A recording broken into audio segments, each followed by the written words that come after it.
好，欢迎收看有趣有用、屁话手刀有身份的节目 Ask 芝，我是德峰李三芝啊。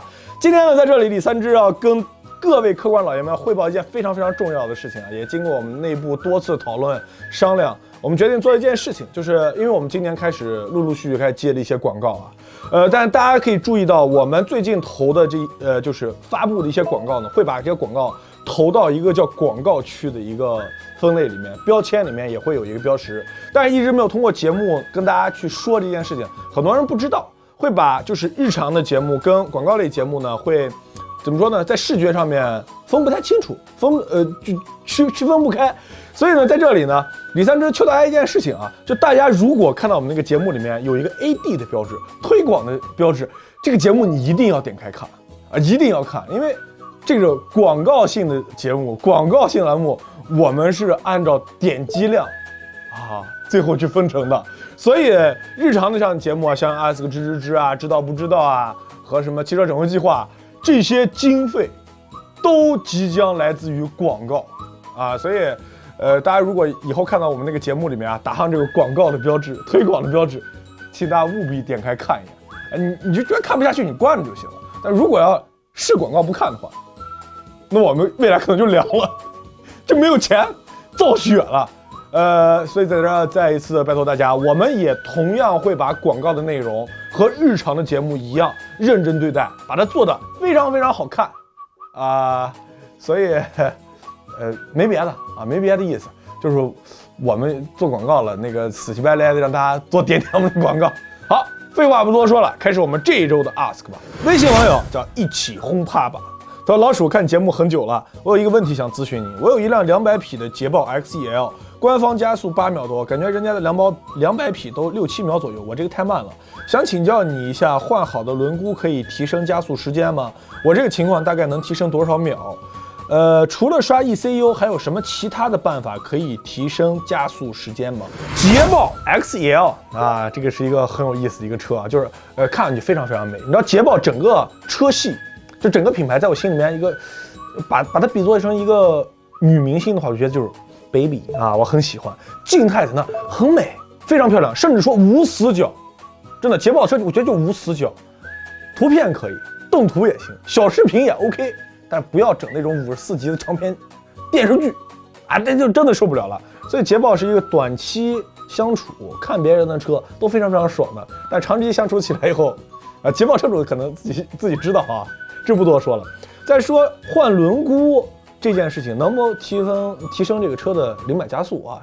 这很明显是可以提升的，但是你换了轮毂一定是减轻的啊，就是比之前那种轮毂要轻，因为大家知道这种车你重量就是马力不变情况下，重量越小，那当然你这车就跑得越快了嘛，对吧？大家看 F1 全都是轻量化的，所以如果你要换那种特别轻的锻造轮毂，那么很明显是可以提升加速，但具体200匹的车能提升多少秒？我觉得0.1秒可能已经非常多了吧，可能都是0.0几秒的速度。那么你要说刷 ECU 这件事情，这个就很有意思。我觉得刷 ECU 相当于什么呢？给一个菜鸟教了一个什么18招，哎，记到他脑子里面了。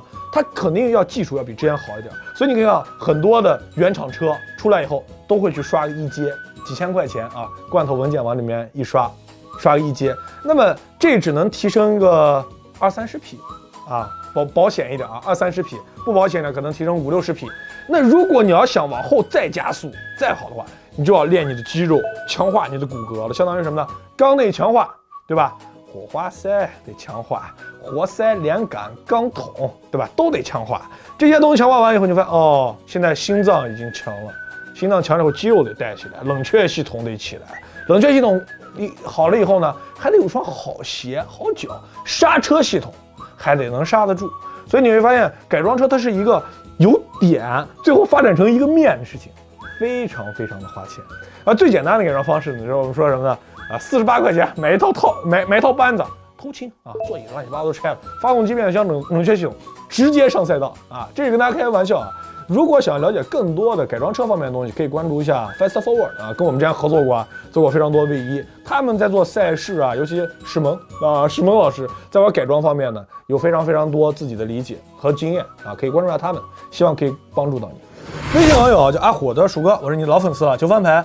最近买一辆09年的 Polo，空气滤清器里面有机油，这是怎么回事？还有天气冷了，火花塞、电瓶都没有事儿，早晨打火要打2次才行，这是为什么？跪求解答。阿虎问2个很简单的问题，但2个问题都特别的实用。第一个就是大家在买二手车的时候都检查车架呀、漆面呀，很少有人会检查空气滤清器。但我要告诉大家，这一点非常重要。空气滤清器这一块检查是检查什么？是检查 PCV 阀的，就是一个强制通风阀、强制通风系统。为什么有这么一个东西呢？一方面是为了发动机本身的这个机油的寿命，另外一方面是为了保护大气。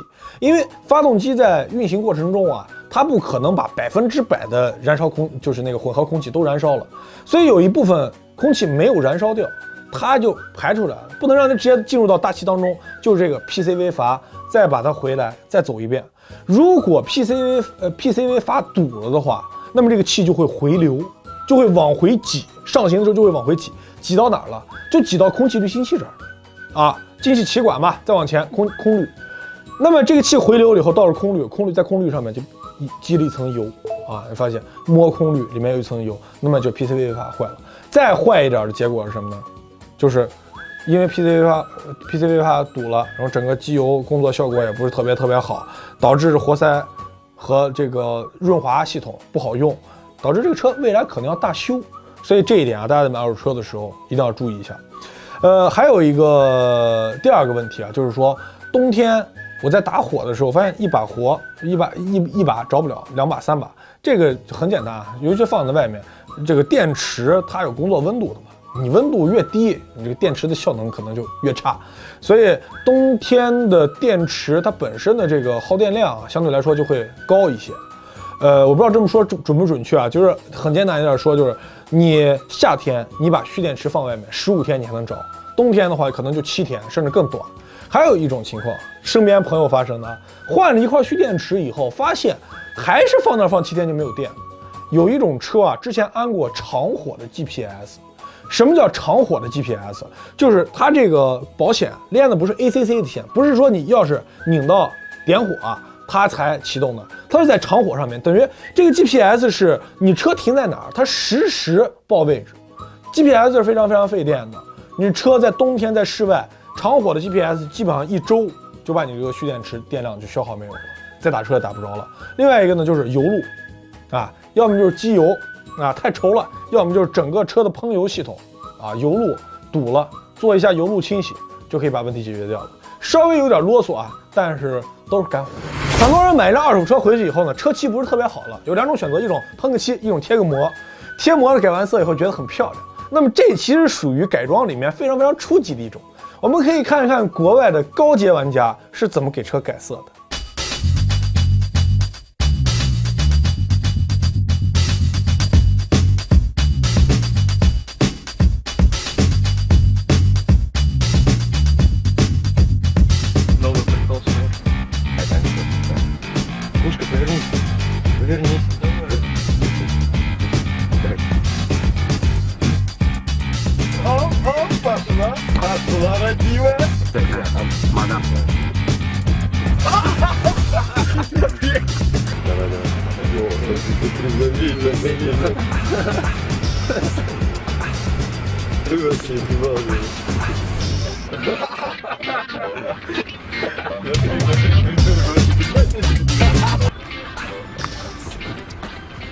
Смотри, очистят служивые сегодня. Не знаю, может какие-то учения.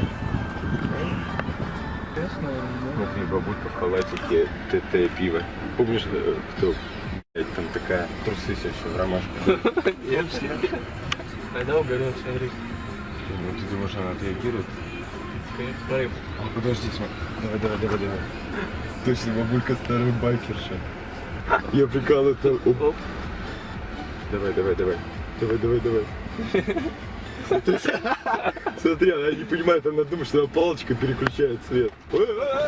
大家看完以后都会很震惊啊，但实际上这个视频呢是由后期和演员啊共同完成一个恶搞性视频。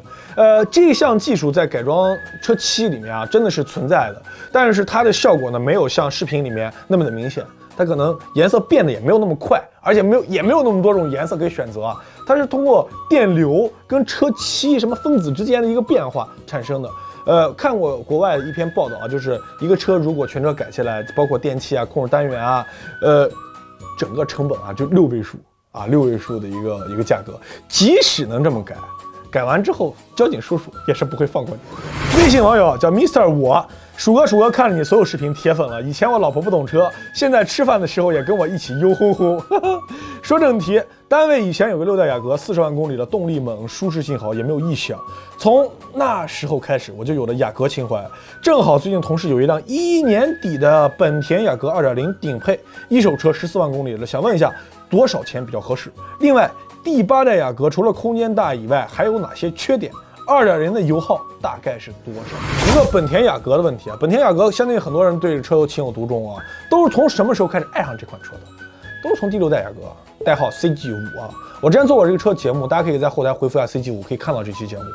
这个车有一个很大的特点，就是开起来后质感很好，而且有非常多的改件可以上去啊，能营造出来那种非常 Go DM 的感觉。广东有一大批朋友就是换发动机啊什么的，改得非常深度的。这个我认为目前雅阁在国内能买得到的最值得收藏的一代哈。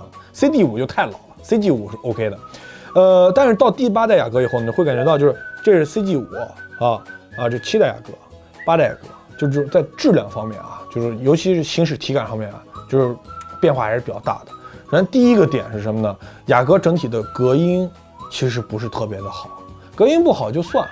整个车的噪音比较大，就是你要风噪什么的，外面这些噪音我都能接受。噪音来自于哪儿？很多车都来自于发动机啊，抖得比较厉害，声音比较大。这个车不是，你会发现抖噪音比较大，一定不是发动机发出来，发动机 OK 的。转向助力泵啊，很少听说的，就是转向助力泵导致整个车特别抖，抖到什么程度啊？方向盘、座椅、挡把那种抖，就像那种49块钱拼夕夕买那种按摩座椅。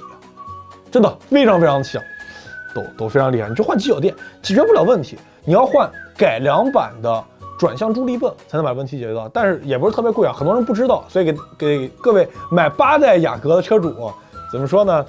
提个小建议啊，如果你发现车特别抖，换机脚垫解决不了问题的话，就转向助力泵的问题。还有一个呢，就是你买一个2.0的车，你会发现这个车很肉，又上了年限了，其实不如买一个2.4的。很多2.0车主买完以后都后悔了，买什么油门加速器啊，6000转以后就觉得有劲儿，买2.4油耗多一个啊，同样是国4的车开起来更舒服一点。市场价格呢，基本上就是2.0的，9万块钱左右，2.4的稍微贵一点。但我觉得想买车嘛，还是一步到位，把以上问题解决掉以后，雅阁还是一个性价比不错的选择。B 站网友叫取个名字好难呀，鼠哥，我的雅圣特开到沟里去了，废了，想换了。家里夫人又生了双胞胎，2个婴儿车后备箱放下去也差不多了，想咨询一下2万块钱的，偶尔能载婴儿车，车要可靠一点。老婆开的比较多，所以想要自动挡，帮忙推荐，不胜感激，求鼠哥翻牌子。先恭喜啊，喜得双子啊！给我看这问题的时候挺揪心的啊。换车原因不是因为有小孩了，而是因为把车开到沟里面了啊。所以我看一下这问题啊，是。要买一辆2万块钱的车是拉婴儿车的，不是拉小孩。要拉小孩我真不推荐啊！真的，2万块钱左右的二手车，不管车况再好，一定会有一些气味啊在车里面，就小朋友坐着会哭闹的，所以不推荐大家啊。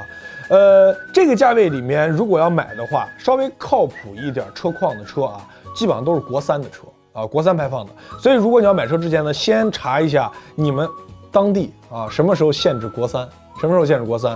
如果要不限制的话，2款车。一款是帕萨特的 B5啊，我们自己公司里面就是经常用帕萨特啊。帕萨特 B5最大一个问题就是什么呢？烧机油啊，烧机油问题。烧机油问题想要解决掉，你就不仅要大修发动机，然后还要换后面的3元，这一套下来呢4000到6000块钱之间啊，全部都捋一遍，保证4万公里以内不会再大范围的烧机油啊。第2款呢就是第7代雅阁，这个可能更保守一点。但第7代雅阁开起来后呢，其实质感是没有帕萨特好的。一个方面隔音，另外一方面的方向盘那种抖动那种感觉，质感是不是特别好？但是在稳定性和后期的维修保养费用方面，要比 B5要更高一些。我不用花那4000到6000块钱了。最后还有一个选择，就是如果觉得这2款车空间都不够用的话，2万块钱想要一个空间大一点，除了面包车以外，凯越旅行也是非常好的一个选择。在天通苑有非常多凯越旅行，后面特别能装，搬家神器。这个车有1.6有1.8的，如果你要买1.8又是 4AT 的这个变速箱啊，就要接受它的高油耗，因为别克的车本身就油耗就比较高啊，气门实罩盖你看往外生油，油耗比较高，基本上市区里面开10个油起步啊，正常就是11、12个，稍微开的猛一点。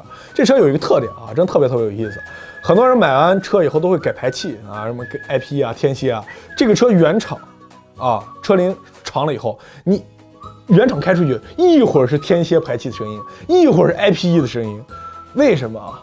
排气会漏气的，这个排气漏气以后声音特别大，你感觉像改装了一样。如果你要听到了这样的原厂凯越，那建议你去换一套排气。如果你要不换的话，后期油耗和动力损耗会非常大啊。就这3款车吧，希望可以帮助到你。OK， 又到了最牛逼的送奖环节了，恭喜这3位小伙伴获得了我们上一期 R36牛逼的德粉3件套啊。这一期的问题也比较简单啊，我们在这一期问题里面，这一期回答里面已经说出来了。请问发动机的曲轴箱强制通风系统的英文缩写是什么啊 ？P 什么什么啊？抢答对的朋友有我们抽取3位啊，这期送一个非常厉害的东西啊，我们 FMCC 新出的左脚刹车、右脚油门的袜子啊，3件套，有白的、黑的和红的，现在刚出了样品，我们先把样品送给大家，大家先试穿一下，送出3双啊。这个是一个油门踏板，这说明这是右脚的，那边是一个宽的，是刹车。大家可以看，这个还有2个版本啊。我脚上现在穿这个限量，这个是有无天窗版本的，我这个是那个天窗版啊，这个就比较凉快，但是这个是限量的，或者后期自己改。这个是我们打板给打坏了，我就自己穿上了。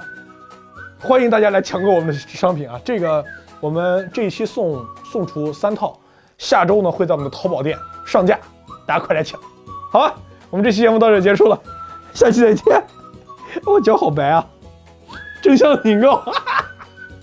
骚呢，兄弟，李老鼠说车，了解一下。